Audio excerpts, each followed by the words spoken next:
The Seven Dials Mystery, Chapter 15. Bundle arrived home around 6 in the morning. By 9:30 she was awake, dressed, and called Jimmy Thesiger on the phone. His quick answer surprised her a little until he told her he was going to the inquest, a legal inquiry into a death. "I'm going too," Bundle said, "and I have a lot I need to tell you." "How about I drive you there so we can talk on the way?" he suggested. "That works," she replied, "but we need to leave a bit earlier because you'll have to take me to Chimneys. The chief constable is going to pick me up from there." "Why?" he asked. "Because he's a nice person," Bundle said. "I'm nice too," Jimmy joked. "Very nice." "Oh, you're an idiot," Bundle said. "Someone told me that last night." "Who?" he asked. "To be honest, a Russian Jew." "No, wait, it was—" But Jimmy started protesting loudly so she couldn't finish what she was saying. "I might be an idiot," Jimmy said. "I probably am, but I won't let Russian Jews say it." "What were you doing last night, Bundle?" "That's what I'm about to tell you. Talk to you later." She hung up in a way that left Jimmy pleasantly confused. He respected how capable Bundle was, although he had no romantic feelings for her. "She's been up to something," he guessed, taking a final quick sip of coffee. "I'm sure she's been up to something." 20 minutes later, his small two-seater car pulled up at the house on Brook Street. Bundle, who was waiting, came quickly down the steps. Jimmy wasn't usually very observant, but he noticed dark circles around Bundle's eyes. She looked like she'd been up very late.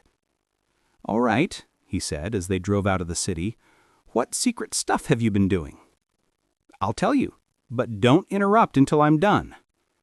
Her story was quite long, and Jimmy struggled to focus enough on the road to avoid an accident. When she finished, he sighed and then looked at her carefully. "Bundle?" "Yes?"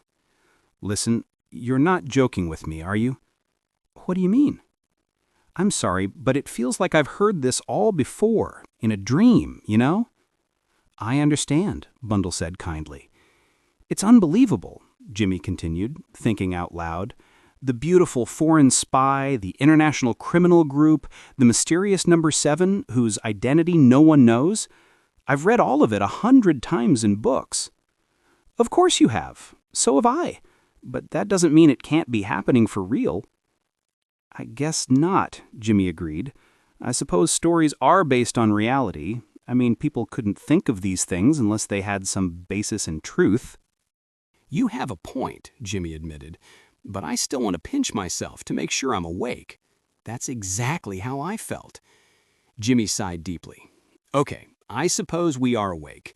Let me see. A Russian, an American, an Englishman, possibly an Austrian or Hungarian, and the woman who could be any nationality, most likely Russian or Polish. That's quite a mix of people." "And a German," Bundle added. "You forgot the German." "Oh," Jimmy said slowly. "You think the number 2 missing? Number 2 is Bauer, our footman. It seems very clear from what they said about expecting a report that hadn't arrived, though I can't imagine what there is to report about Chimneys." "It must be something to do with Jerry Wade's death," Jimmy said. "There's still a mystery there. You said they actually mentioned Bauer's name?" Bundle nodded. "They blamed him for not finding that letter."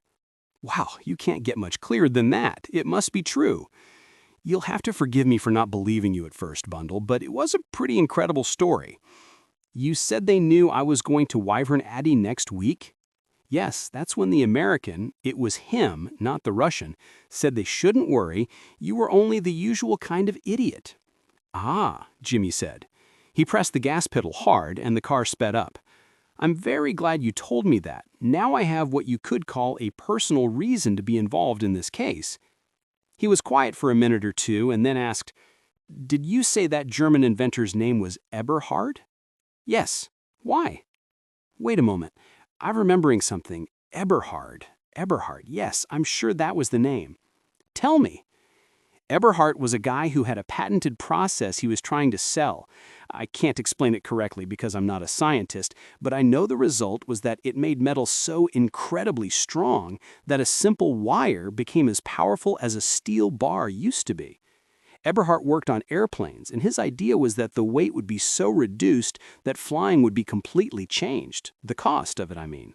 I think he offered his invention to the German government, and they rejected it, pointing out a definite flaw.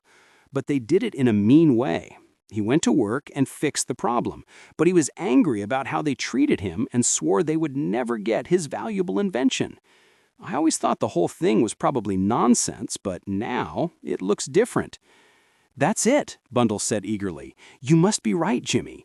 Eberhard must have offered his invention to our government. They've been or are going to get Sir Oswald Coote's professional opinion on it. There's going to be an unofficial meeting at the Abbey.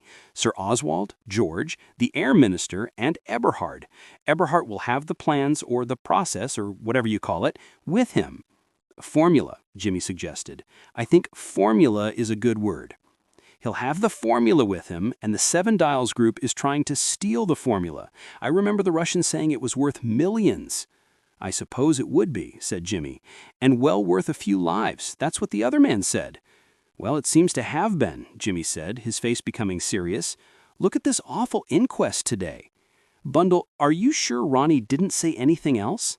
"No, just that. 7 dials. Tell Jimmy Tessinger." That's all he could manage to say, the poor boy. "I wish we knew what he knew," said Jimmy. "But we figured out one thing.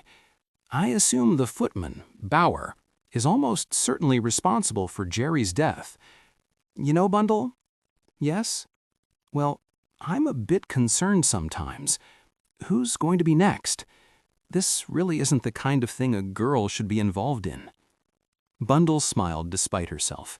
It occurred to her that it had taken Jimmy a long time to think of her the same way he thought of Lorraine Wade. "It's much more likely to be you than me," she said cheerfully. "I agree," said Jimmy. "But how about a few injuries on the other side for a change? I'm feeling rather aggressive this morning. Tell me, Bundle, would you recognize any of these people if you saw them?" Bundle thought about it.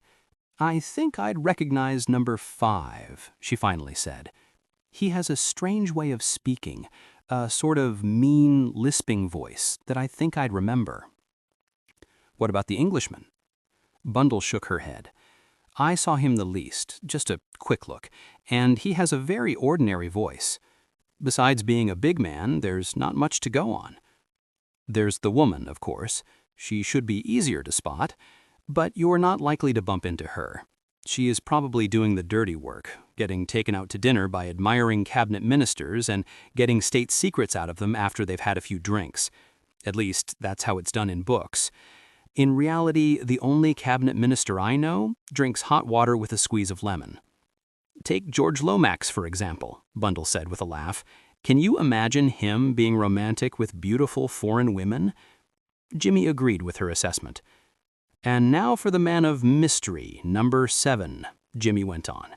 "You have no idea who he could be?" "None at all." "Again, by book standards, he should be someone we all know. How about George Lomax himself?" Bundle shook her head unwillingly. "In a book, that would be perfect," she agreed. "But knowing Cotters," and she suddenly burst into uncontrolled laughter. "Cotters, the great criminal mastermind. Wouldn't that be amazing?" Jimmy agreed that it would. Their discussion had taken a while, and his driving had slowed down a few times without him meaning it to. They arrived at Chimneys to find Colonel Melrose already waiting. Jimmy was introduced, and all three went to the inquest together. As Colonel Melrose had predicted, the whole thing was very simple. Bundle gave her statement, the doctor gave his. Evidence was presented about rifle practice in the area. The verdict was death by misadventure, an accident. After the proceedings, Colonel Melrose offered to drive Bundle back to Chimneys, and Jimmy Thesiger returned to London. Despite his joking attitude, Bundle's story had affected him deeply. He pressed his lips tightly together.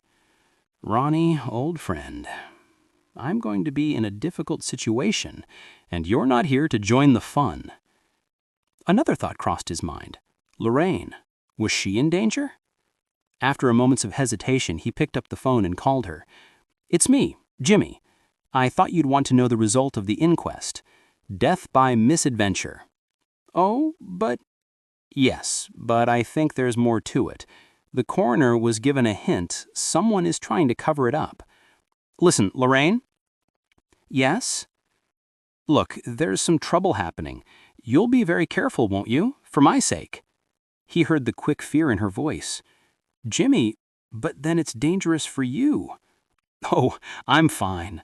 I'm the cat with 9 lives. Bye-bye, old thing." He hung up and stayed lost in thought for a minute or two. Then he called for Stevens, his servant. "Do you think you could go out and buy me a pistol, Stevens?" "A pistol, sir?" True to his training, Stevens didn't show any surprise. "What kind of a pistol would you be needing?"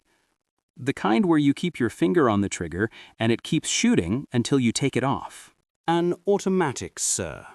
"That's it," said Jimmy, "an automatic, and I'd like it to be a blue-nosed one, if you and the shop clerk know what that is. In American stories, the hero always takes his blue-nosed automatic from his hip pocket." Stevens allowed himself a faint, subtle smile. "Most American gentlemen I've known, sir, carry something very different in their hip pockets," he observed. Jimmy Thesiger laughed.